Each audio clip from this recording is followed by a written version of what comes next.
Hi everyone, it's me, Darlene. I got an idea this morning while I was in the shower, and by the time I got to my table, that idea probably changed 20 times because I kept saying, oh no, I could do it this way, oh I could do it this way.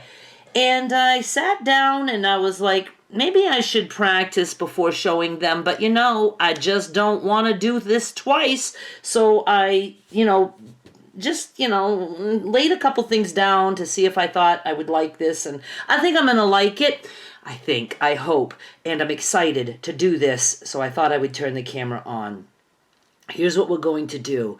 We're going to try to attempt some sort of fabric weaving, and we're going to be using narrow, scrappy strips. Narrow. They could be, I don't care, maybe a 1/2 inch wide, maybe some wider. I don't know. We're just going to go with the flow and see what we feel like doing. I have a foundation piece here. This happens to be some muslin that also looks like it was ripped.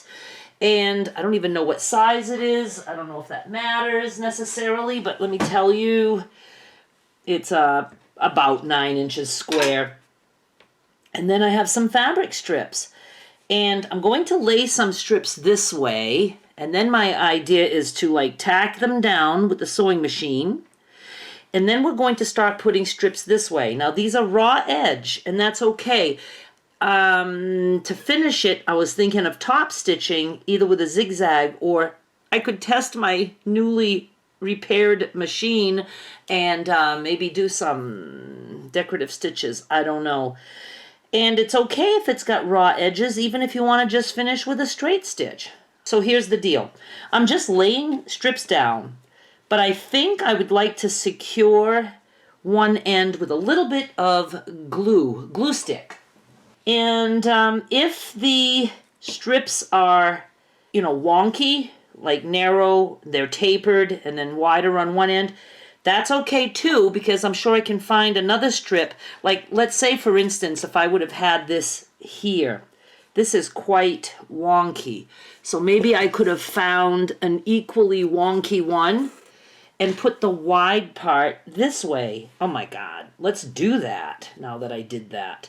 I like that, so I'm just going to roughly trim right here and start gluing this end down. And I will try to always have some of these narrow strips on eBay for you guys, so always check my link down below in the description box to my eBay. Well, let's see. I'm just going to put it on here, I guess. And I don't know if it matters if they're too close together or not. I'm just winging it. We're going to see. Let's just push these all back. Probably a better way to do this. I'm just going with what I have in my head right now. And we learn along the way, and I might get some new ideas out of this. Now, what I like about the glue stick here is when I sew, I can still pull these back to do the weaving. All right, what else do I want? Let's see, we could try a wide strip, but let's do this one. I kind of like the pink with the pink. It's so fun to go through the scraps. It really is. Oh, I like that. That's odd for a pop of color.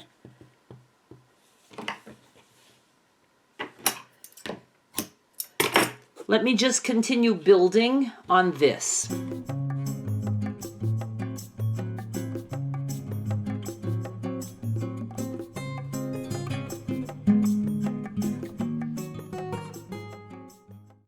I don't currently have you set up to go to the machine with me. I don't know if I'll necessarily need to take you, but what I'm going to do is, these are my glued ends. I wish I could flip this without messing all this up. I guess I could put a few pins just to hold that in place, but I'm gonna just flip it. And I'm going to just sew, right on the edge with a straight stitch, just to tack these down. Now, if I wanted to, I could have trimmed those right butt up against that, and then I could just top stitch. That would have been a much better idea. Let me try flipping this. I'm going to do that. See, I've already learned something. That wasn't hard to flip, though. Okay, I'm just going to sew straight stitch to hold these down. That was easy, and it worked. I have that attached. And I do think I will be using some pins. Now we are going to start putting the fabric this way. So I'm going to flip back every other one. Flip. Oh, and I'm going to pull it all the way to that stitch line. That's why I said the glue was cool, because I can still do that. So pulling it to the stitch line. Every other one. Now we're going to lay a strip in this direction. Is this exciting or what? I think it's exciting. I just hope it comes out okay. So let's do something like this. I'm not being fussy at all. And in this case, I don't know if it's important for me to finish right to the edge. Why don't we just finish right to the edge, in case that makes better sense as we move forward with this. Now we're going to put these back. Huh? This might be super cool. I don't know. Now I was thinking of just doing a straight stitch in this direction. And we're going to just do that all the way across, and then we can do straight stitches in this direction. Let me go do a straight stitch. Oh yes, I mentioned pinning, and I am going to pin just to keep these things from flopping around. Of course, this could be something done right at the machine. I didn't think of that, did I? But I want you to be able to see what I'm doing. I don't know that pins are necessary. You decide for yourself. I'm not much of a pin person, because I hurt myself with pins. I don't know. I think the pins might have been a little bit helpful. So I just did a straight stitch all the way down. Now we're going to flip the opposite ones.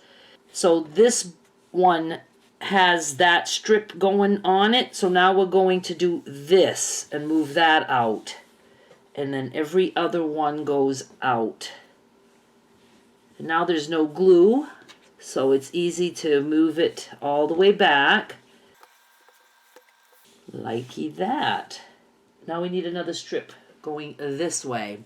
Now we could have planned and, done these same prints in the same order. That might have been really nice, but what we'll do is we'll start with this, and then we can try that another time. Let's go with this guy. Also, we could have just, sewn lines and then pull this through weaving, but that sounds a little bit complicated. Now, see, some are going to bunch up like that because I had it too close to this one. But again, we're practicing. I'm good with it. I'm going to try to skip the pins and just do this. Pinless! I am liking this very much. Now what I did is I went down on this edge of this strip, and then I just sewed across and went back in that direction. Each strip needs to be sewn down on both sides. Wow. Okay, now I'm ready to flip again. If you forget which one has to be flipped, well, this blue is on top. So we don't want to flip that one over. We don't want it to be on top again. So this is the one we're flipping. Let's put this nice wide piece here and see what that does. Now I do have an idea. If we're concerned that the muslin is going to show through because things might not connect perfectly, we could have used a print so that it would just be pops of color. Or we don't care that there's muslin that shows through. See, I don't know if this is going to all match up here. That's why we're practicing. Or another thing, if you were making a tote bag or something, this piece could have been a print and right side down so that it would already be backed and quilted. And I did think about incorporating batting in this, but I thought that I had done enough thinking. All right, I'm going to just put this on fast speed. I'm going to come back after I sew. I'm going to sew here, and then I will finish putting strips in that same way.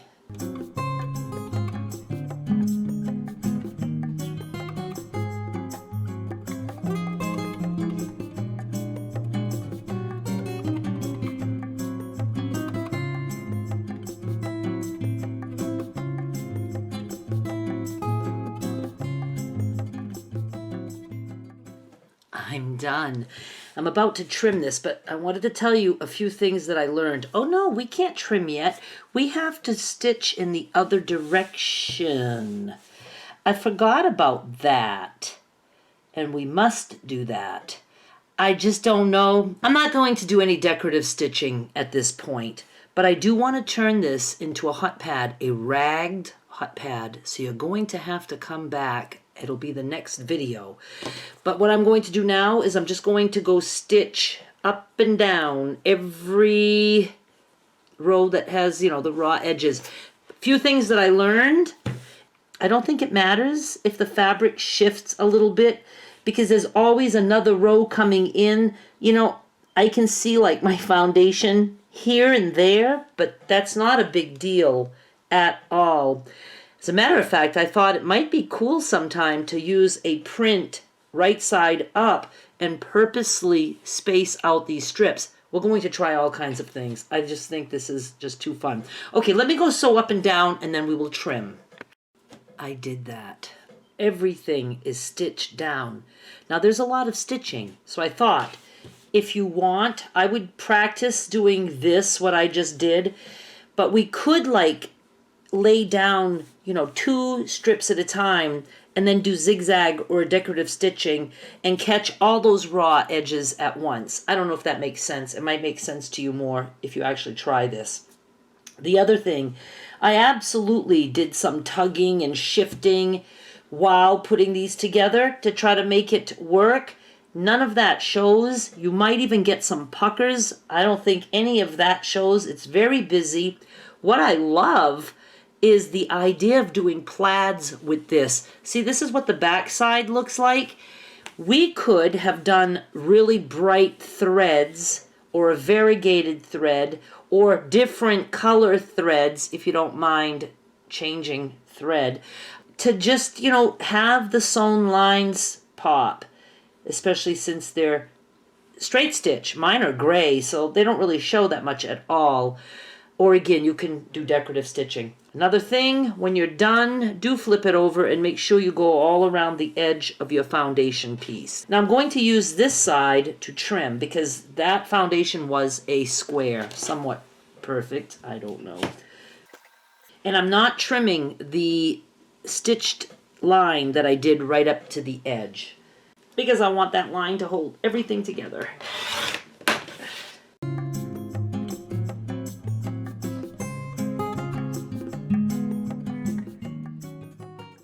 Ready for the big reveal? I love things after they're trimmed. Oh, you guys, come on. Isn't this awesome? I think this is awesome, and my head is filled with so many different ideas. I just like this so much. Now, don't worry that there's, you know, raw edges. Like my stitch line is here, but I can put my fingernail under there. That's okay. You're going to wash this 1,000 times. It's not going to fall apart. It is so stitched. It's just going to have a nice little raggy look, which is why I thought I'd finish it as a rag hot pad. So subscribe, come back, watch that video. It will be the next video after this one. Thank you so much for watching. I hope you learned a few new things. I know you will try this. I'm not giving you an if you try this. When you try this, you're going to fall in love with it. I'll be back with more soon. Bye.